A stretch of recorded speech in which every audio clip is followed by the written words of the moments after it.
ಈಗ ಬೆಂಗಳೂರಲ್ಲಿ ಇತ್ತೀಚೆಗೆ ಬಹಳ ಚರ್ಚಿತವಾದಂಥ ವಿಷಯ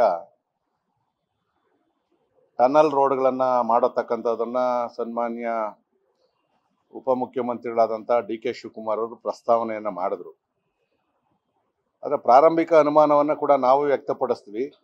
ಎಲ್ಲೂ ಸಾಯಿಲ್ ಟೆಸ್ಟ್ ಮಾಡಿಲ್ಲ ಮತ್ತು ತಜ್ಞರ ವರದಿಯನ್ನು ತಗೊಂಡಿಲ್ಲ, ಇಲಾಖೆಗಳಿಂದ NOCಗಳನ್ನು ತಗೊಂಡಿಲ್ಲ. ಭಾಳ ಅರಾತುರಿಯಲ್ಲಿ ಈಗಾಗಲೇ ಟೆಂಡರನ್ನು ಕೂಡ ಕರೆದಿದ್ದಾರೆ. ಟೆಂಡರ್ಗೆ ಯಾರು ಪಾರ್ಟಿಸಿಪೇಟ್ ಮಾಡ್ತಾ ಇಲ್ಲ. ಈ ವಿಚಾರದಲ್ಲಿ ಸಾವಿರಾರು ಕೋಟಿ ರೂಪಾಯಿಗಳನ್ನು ವೆಚ್ಚ ಮಾಡಿ ಇದು ಜನಗಳಿಗೆ ಎಷ್ಟು ಅನುಕೂಲ ಆಗ್ತದೆ ಅನ್ನೋದ್ರ ಬಗ್ಗೆ ಚರ್ಚೆ ನಡೀತಾ ಇದೆ.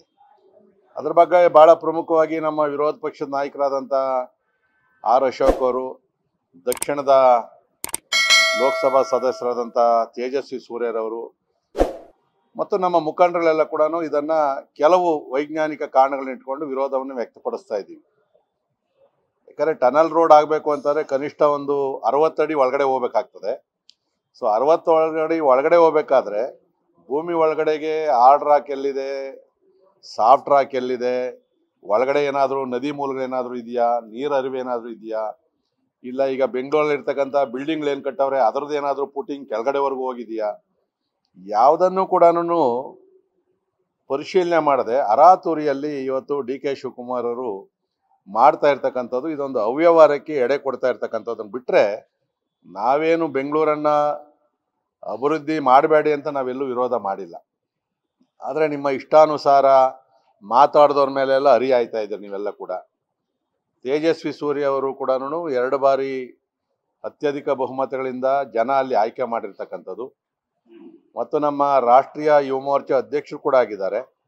ಅನೇಕ ಸಮಿತಿಗಳಲ್ಲಿ ಸದಸ್ಯರು ಕೂಡ ಆಗಿರ್ತಕ್ಕಂಥವ್ರು. ಎಳಸಾಗಿದ್ದರೆ ಅವರನ್ನು ಅಲ್ಲಿವರೆಗೂ ತಗೊಂಡು ಹೋಗ್ತಾ ಇರಲಿಲ್ಲ. ಡಿ ಕೆ ಶಿವಕುಮಾರ್ ಅವರು ಕೂಡ ಎಳಸಿಂದನೇ ಅವರು ಸಚಿವರಾಗಿ ಬಂದಿಖಾನೆ ಸಚಿವರು ಫಸ್ಟ್ ಆಗಿದ್ದು ಅಂತ ಕಾಣ್ತದೆ. ಸೊ ಅವ್ರು ಬೆಳ್ಕೊಂಬಂದಿರ್ತಕ್ಕಂಥದ್ದು ಯಾರು ಮಾತಾಡಿದ್ರು ಅವ್ರ ಮೇಲೆ ಆಯ್ತಕ್ಕಂಥ ಕೆಲಸವನ್ನು ಮಾಡ್ತಾ ಇದ್ದೀವಿ. ಡಿ ಕೆ ಶಿವಕುಮಾರ್ ಅವರಲ್ಲಿ ನಾವೊಂದು ವಿನಂತಿಯನ್ನು ಮಾಡ್ತಕ್ಕಂಥದ್ದು, ನೀವು ಎಲ್ಲ MLAಗಳನ್ನು ಕರೆದು ತಜ್ಞರನ್ನು ಕರೆದು ಅದನ್ನು ಪವರ್ ಪಾಯಿಂಟ್ ಪ್ರೆಸೆಂಟೇಷನ್ ಮಾಡಿ ಯಾಕೆ ಬರ್ತದೆ, ಯಾವ ಥರ ಮಾಡಿದ್ದೀವಿ, ಇದಕ್ಕೆ ವೆಚ್ಚ ಯಾಕೆ ಆಗ್ತದೆ, ಎಲ್ಲವನ್ನು ಕೂಡ ಅನುಮಾನವನ್ನು ಪರಿಹಾರ ಮಾಡಬೇಕು. ಅದನ್ನು ಬಿಟ್ಟು ನೀವು ಏಕಾಏಕಿ ಎಲ್ಲ ರೀತಿಯಲ್ಲಿ ನಾನು ಮಾಡೋದೆ, ನೀವು ಯಾರು ಏನು ಮಾಡ್ತೀರೋ ಮಾಡಿರಿ ಅಂತ ಹೇಳಿದ್ರೆ ನಾವು ಸಹಜವಾಗಿ ವಿರೋಧ ಪಕ್ಷವಾಗಿ ನಾವು ವಿರೋಧವನ್ನು ನಾವು ಮಾಡೇ ಮಾಡ್ತೀವಿ. ಸೊ ಅದಕ್ಕೋಸ್ಕರ ಇನ್ಮೇಲೆ ಆದರೂ ಕೂಡ ಹುಲ್ಕಡ್ಡಿ ಕೂಡ ಅಳಿಲು ಸೇವೆ ಅಂತ ಹೇಳ್ತಾರೆ. ಅಳಿಲು ಕೂಡ ರಾಮ ಸೇತುವೆ ಕಟ್ಟಲು ಸಹಾಯ ಮಾಡೈತೆ. ಯಾವುದನ್ನು ಕೂಡ ಹುಲ್ಕಡ್ಡಿನೂ ಕೂಡ ಕಡೆಗಣಿಸಬಾರ್ದು. ಯಾರೇ ಒಬ್ಬ ಬೆಂಗಳೂರಿನ ನಾಗರಿಕನಾಗಿ ಅವ್ರ ಪ್ರಶ್ನೆಯನ್ನು ಕೇಳಿದ್ರೆ ಉತ್ತರ ಕೊಡ್ತಕ್ಕಂಥದ್ದು ನಿಮ್ಮ ಜವಾಬ್ದಾರಿ ಇದೆ. ಸೊ ನೀವು ಇಲ್ಲಿಯವರೆಗೂ 2.5 ವರ್ಷ ಆಯಿತು ಬೆಂಗಳೂರು ಉಸ್ತುವಾರಿ ಸಚಿವರಾಗಿದ್ದೀರಿ. ಒಂದೇ ಒಂದು ಮೇಲ್ ಸೇತುವೆನೂ ಕಟ್ಟಿಲ್ಲ, ಗುದ್ಲಿ ಪೂಜೆನೂ ಮಾಡಿಲ್ಲ, ಒಂದೇ ಒಂದು ಸಣ್ಣ ಅಂಡರ್ ಪಾಸು ಕೂಡ ಮಾಡಿಲ್ಲ. ನೀವು ಏಕಾಏಕಿ ಭಾಳ ಬೃಹತ್ತಾದಂಥ ಯೋಜನೆಗಳಿಗೆ ನೀವು ಕೈ ಹಾಕಿದ್ದೀರಿ. ಅದರ ಮಧ್ಯದಲ್ಲಿ ಇವತ್ತು ಏನು ಬೆಂಗಳೂರು ಗುಂಡಿ ವಿಚಾರ ಬರೀ ದೇಶದಲ್ಲಲ್ಲ ಹೊರದೇಶದಲ್ಲೂ ಮಾತಾಡ್ತಾರೆ. ಆ ಪರಿಸ್ಥಿತಿ ಇವತ್ತು ಬೆಂಗಳೂರು ಬಂದಿರತಕ್ಕಂಥದ್ದು. ದಯವಿಟ್ಟು ಬೆಂಗಳೂರನ್ನು, ರಸ್ತೆಗಳನ್ನು, ಕಸದ ಸಮಸ್ಯೆಗಳನ್ನು, ನಾಯಿ ಸಮಸ್ಯೆಗಳನ್ನು, ಈ ಥರದ್ದು ಭಾಳ ಗುರುತರವಾದಂಥ ಸಮಸ್ಯೆಗಳನ್ನು ಬಗೆಹರಿಸಿ ಅದಾದಮೇಲೆ ತಾವು ಪರ್ಯಾಯ ವ್ಯವಸ್ಥೆಯನ್ನು ವಿರೋಧ ಪಕ್ಷದವ್ರ ಜೊತೆಯಲ್ಲೂ ಕೂತ್ಕೊಂಡು ಅವರ ಸಲಹೆಗಳನ್ನು ತಗೊಂಡು ಮಾಡಬೇಕು ಹೊರತು ಸಲಹೆಗಳನ್ನು ಕೂಡ ತಾವು ವಿರೋಧಿಸ್ತಕ್ಕಂಥದ್ದು, ಹೇಳಿಕೆಯನ್ನು ಕೊಡ್ತಕ್ಕಂಥದ್ದು ನಿಮ್ಮ ಘನತೆಗೆ ಅದು ತಕ್ಕದಲ್ಲ ಅಂತಕ್ಕಂಥ ಒಂದು ವಿನಂತಿಯನ್ನು ಕೂಡ ನಾನು ಮಾಡ್ತಾ ಇದ್ದೀನಿ.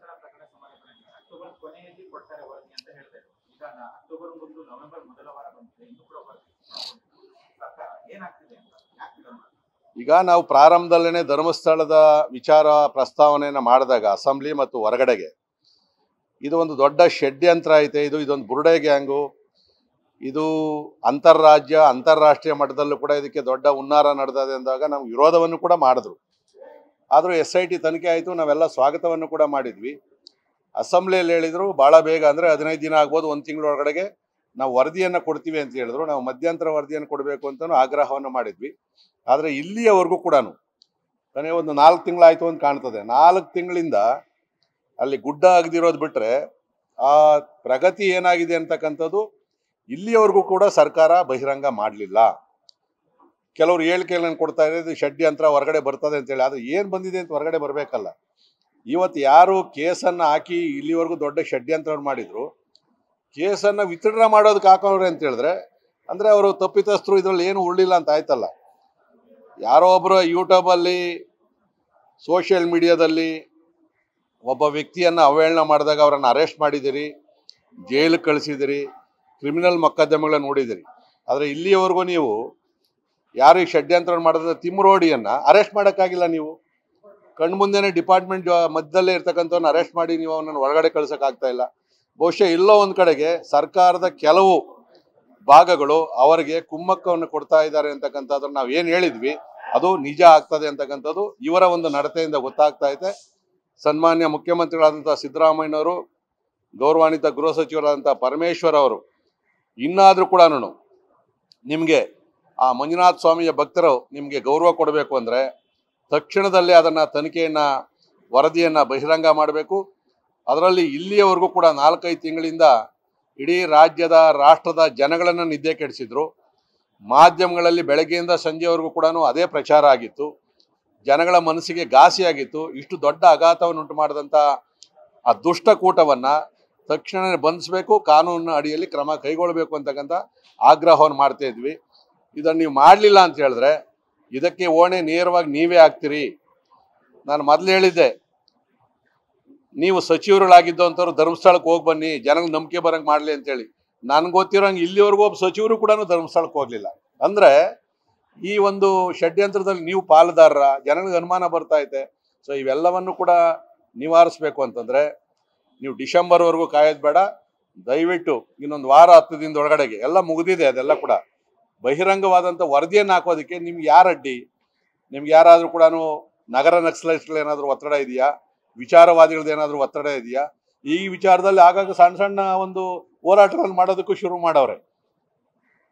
ಸೊ ಈ ದೃಷ್ಟಿಯಿಂದ ಸರ್ಕಾರದ ಮೇಲೆ ನಮಗೆ ಅನುಮಾನ ಇದೆ. ಅನುಮಾನ ಪರಿಹಾರ ಆಗಬೇಕಾದ್ರೆ ವರದಿಯನ್ನು ತಕ್ಷಣ ಮಂಡಿಸ್ಬೇಕು.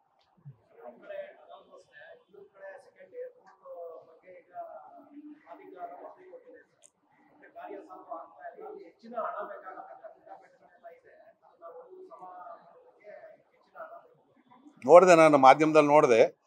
3 ಕಡೆ ಕೂಡ ಸಮತಟ್ಟಾದಂಥ ಜಾಗ ಇಲ್ಲ, ಬೆಟ್ಟಗಳಿದೆ. ಬೆಟ್ಟಗಳನ್ನೆಲ್ಲ ಕೂಡ ತೆಗಿಬೇಕು ಅಂತೇಳಿ ಪರಿಸರ ಇಲಾಖೆ ನನಗೆ ಗೊತ್ತಿರೋ ಹಾಗೆ ಬೆಟ್ಟಗಳನ್ನು ಅವೆಲ್ಲ ಈಗ ಶಿವಗಂಗೆ ಬೆಟ್ಟ ಅಂತ ತೆಗಿಯೋಕ್ಕಾಗ್ತದಾ? ನೆಲಮಂಗಲಲ್ಲಿದೆ, ಮುಟ್ಟಕ್ಕೆ ಸಾಧ್ಯ ಇಲ್ಲ. ನೀವು ಕನಕಪುರ ಕಡೆ ಬಂದರೆ ಸಾವಂದುರ್ಗ ಬೆಟ್ಟವನ್ನು ತೆಗಿಯೋಕ್ಕಾಗ್ತದಾ? ತೆಗಿಯೋಕ್ಕಾಗೋದೇ ಇಲ್ಲ ಅದರಲ್ಲಿ. ಬಟ್ ಅದನ್ನು ಬಿಟ್ಟು ಕೂಡ ಬೇರೆ ಜಾಗಗಳಿದೆ, ಮಾಡೋದಿದ್ರೆ ಮಾಡ್ಬೋದು. ಆದರೆ ಇಂಟರ್ನ್ಯಾಷನಲ್ ಏರ್ಪೋರ್ಟ್ಗೆ 125 ಕಿಲೋಮೀಟರ್ ವ್ಯಾಪ್ತಿನೊಳಗಡೆ ಇನ್ನೊಂದು ಇಂಟರ್ನ್ಯಾಷನಲ್ ಏರ್ಪೋರ್ಟ್ ಮಾಡೋದಕ್ಕೆ ಅವಕಾಶ ಇಲ್ಲ. ಅದು ಅಗ್ರಿಮೆಂಟ್ ಆಗೈತೆ. ನೀವು ಕೊಡ್ತೀವಿ ಅಂತಂದರೆ ಈ ಇಂಟರ್ನ್ಯಾಷನಲ್ ಏರ್ಪೋರ್ಟ್ಗೆ ಕೊಡಬೇಕೇ ಹೊರ್ತದೆ, ಪ್ರತ್ಯೇಕವಾಗಿ ಮಾಡೋಕ್ಕಾಗೋದಿಲ್ಲ. ಅದರಲ್ಲಿ ಇವತ್ತು ವರದಿಯನ್ನು ಕೊಟ್ಟಿದ್ದಾರೆ. ಅದನ್ನು ರಾಜ್ಯ ಸರ್ಕಾರದ ಪಾಲೆಷ್ಟು, ಕೇಂದ್ರ ಸರ್ಕಾರದ ಪಾಲೆಷ್ಟು, ಎಷ್ಟು ವೆಚ್ಚ ಆಗ್ತದೆ ಅಂತಕ್ಕಂಥ ಸಂಪೂರ್ಣವಾದಂಥ ಡೀಟೇಲ್ ವರದಿಯನ್ನು ತಯಾರು ಮಾಡಿ ಅದಾದಮೇಲೆ ತಗೊಳ್ಬೇಕಾಗ್ತದೆ. ಬಟ್ ಈಗಿರೋ ಇಂಟರ್ನ್ಯಾಷನಲ್ ಏರ್ಪೋರ್ಟ್ಗೆ ಒತ್ತಡ ಜಾಸ್ತಿ ಇದೆ.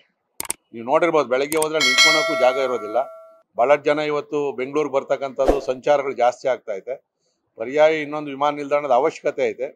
ಆದರೆ ಇದರಲ್ಲಿ ಏನು ಅಂತಂದರೆ ಪ್ರತಿಷ್ಠೆಯಾಗಿ ತೊಗೊಬಾರ್ದು. ನನ್ನ ಏರಿಯಾದಲ್ಲಿ ವಿಮಾನ ನಿಲ್ದಾಣ ಆಗಬೇಕು ಅಂತೇಳಿ ಒಬ್ಬರು, ಅಲ್ಲಾಗಬಾರ್ದು ಇನ್ನೊಂದು ಅಂತೇಳಿ ಪ್ರತಿಷ್ಠೆ ತೊಗೊಳೋದು ಬೇಡ.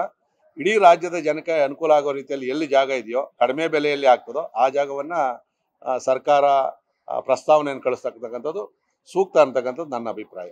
ಲೇಟೆಸ್ಟ್ ಹಾಗೂ ಇಂಟ್ರೆಸ್ಟಿಂಗ್ ಸುದ್ದಿಗಳಿಗಾಗಿ ಬಾಸ್ ಟಿವಿ ಕನ್ನಡ ಚಾನೆಲ್ನ ಸಬ್ಸ್ಕ್ರೈಬ್ ಮಾಡಿ. ಹಾಗೆಯೇ ಬೆಲ್ ಐಕಾನ್ ಪ್ರೆಸ್ ಮಾಡಿ. ಇದರ ಜೊತೆಗೆ ಫೇಸ್ಬುಕ್, ಇನ್ಸ್ಟಾಗ್ರಾಮ್, ಎಕ್ಸ್ನಲ್ಲೂ ಮಿಸ್ ಮಾಡದೆ ಫಾಲೋ ಮಾಡಿ.